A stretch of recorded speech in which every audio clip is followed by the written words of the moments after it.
are you? My name is Sarah from Sarah's Reading Nook, and today I'm going to be doing a fun video because it is a collaboration with Angela from Angela Rose Reads. Now, Angela is one of the hosts of the Top Shelf Society, along with myself and others. So I thought this was a really fun idea after I saw Angela do this video in a previous video, which I'll link above. So basically the concept is that Angela will set me up with a mystery date, and I'll do the same for Angela. We wrote down our bookish profiles, and based off of them, we recommended each other a book.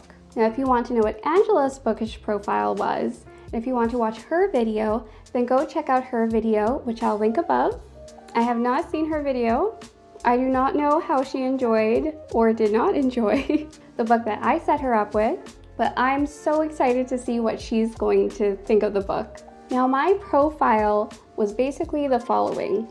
So the genre to avoid was science fiction. Now, those of you who have watched my channel for a moment will know that I am actually a scientist. In fact, almost all of these books behind me are science books, specifically within like the medical field. But I have a strong dislike for science fiction.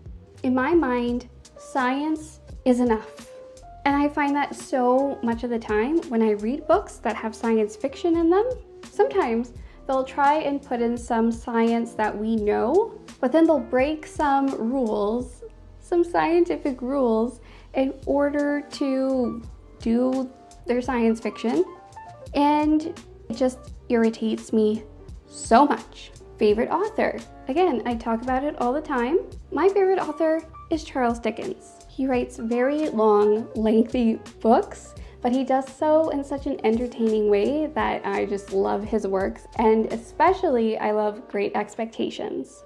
I love books where I can learn something about the world. Again, that's typically why I don't like science fiction. If I'm going to read a book with science in it, generally speaking, I like to read non-fiction science. Like this medical physiology textbook right here.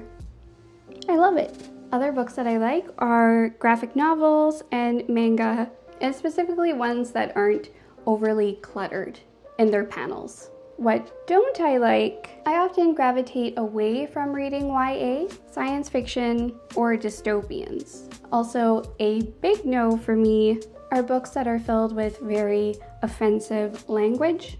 And my favorite genres are nonfiction and graphic novels. Two very sort of broad categories. But yeah, that is my bookish profile. I was very surprised when I saw what Angela had picked for me because it was a science fiction. And I thought that was so interesting. So she is pushing me outside of my comfort zone.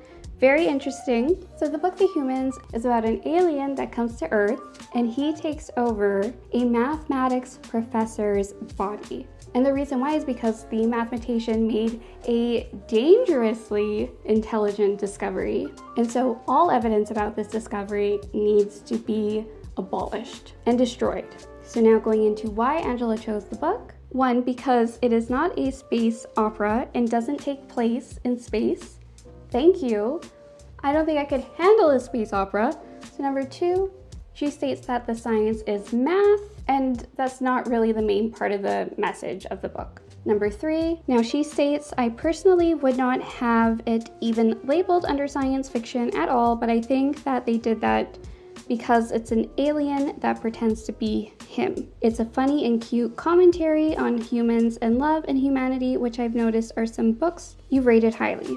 So now I filmed this part later on, so I'm going to go back in time to when I did my vlog, and then after my vlog, I'm going to come back and talk about the pros and cons of the book. What I enjoyed, what I didn't enjoy, and what I thought about the mystery date experience as a whole. So I'll see you in a bit. Hey guys, so this is really fun. I'm going to do a little bit of vlogging. So I finally have a bit of time to film. As you now know, Angela has set me up with a date, and that book is The Humans by Matt Haig. Now, I have been able to read a little bit of this book at work, actually around 3/4 of it to be precise. So tonight is exciting because I am going to be trying out one of my bath bombs. The bath bomb that I picked for tonight from Lush is Sleepy. So you can get a bit more information about that specific bath bomb in my Lush haul video, which I will pop up here. It's purple, it's pink, and it's blue. I'll show you my technique to get lots and lots of bubbles. I'm not sure if I'm going to be able to find a mesh, or more specifically, how motivated I am to find a mesh. So I'm excited to show you what my bath setup is going to be like for the night. I don't know about you, but October has been a little bit busy. I feel like in September and October, there's just been a lot of stuff going on. And it'll be pretty interesting to see what the world will be like shortly after the first few days of November, because I hear that my neighbors in the country just below me have a pretty important day coming up at the beginning of November. Just the word on the street. So I just find that October, autumn, winter, these are times where having a good book is important. And so is having a nice chill out session. So I'm enjoying the book so far. It's pretty fun, pretty quirky, and filled with some mathematics, which is pretty cool. I will admit, it's been a little bit hard for me to get into at times. And perhaps because I'm diving in and out of the book, it's contributing to that, but it is rather cute. So join me as I show you my Lush bath setup, and I'll check in afterwards about how the book has gone. Enjoy!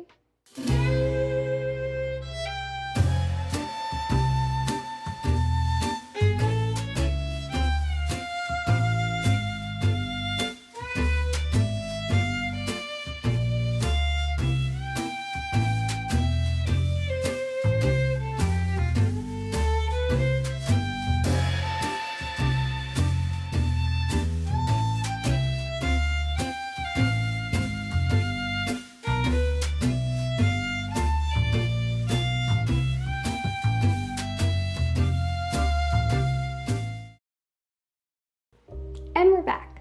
And I'm going to summarize the book, The Humans, in a non-spoilery way. And if I go into spoilers, I'll give you a heads up. So now overall, this was a kind of roller coaster of a reading experience for me.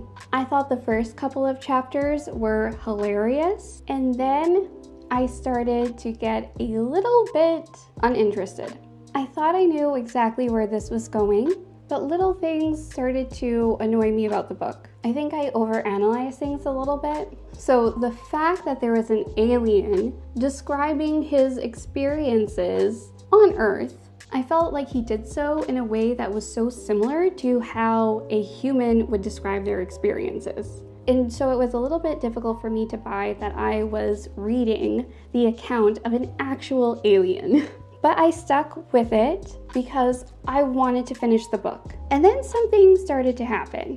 We get to about 1/2 to 2/3 of the way through the book. And then I start to get interested. And I thought that the dilemma facing the alien was so cool and tragic. And I started to think of The Little Mermaid a little bit.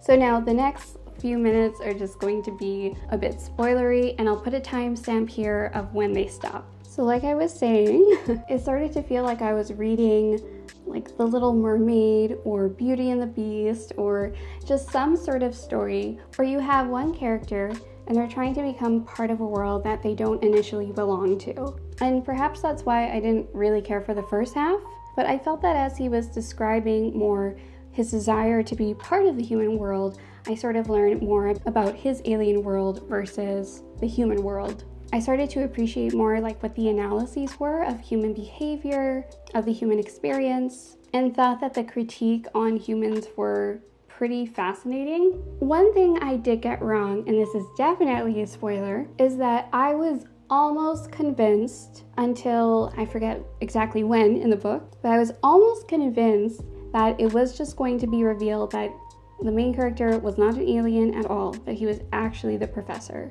And I'm really glad that that didn't happen.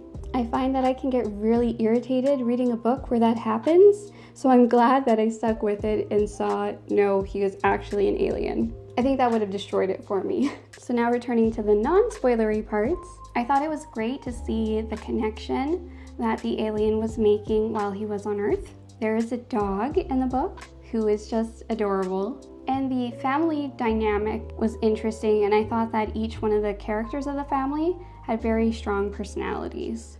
So my final takeaway from this book is that I did end up enjoying it quite a bit. And I just want to thank Angela for recommending it to me, because this was honestly a book I might have DNF'd. But I'm so happy that I read it, and I ended up enjoying it quite a lot by the end. In terms of a star rating, I would give it somewhere between a 3.5 to a 4, so I'll just round that up to a 4. So it was definitely a very cute book, and I wasn't expecting it to be cute.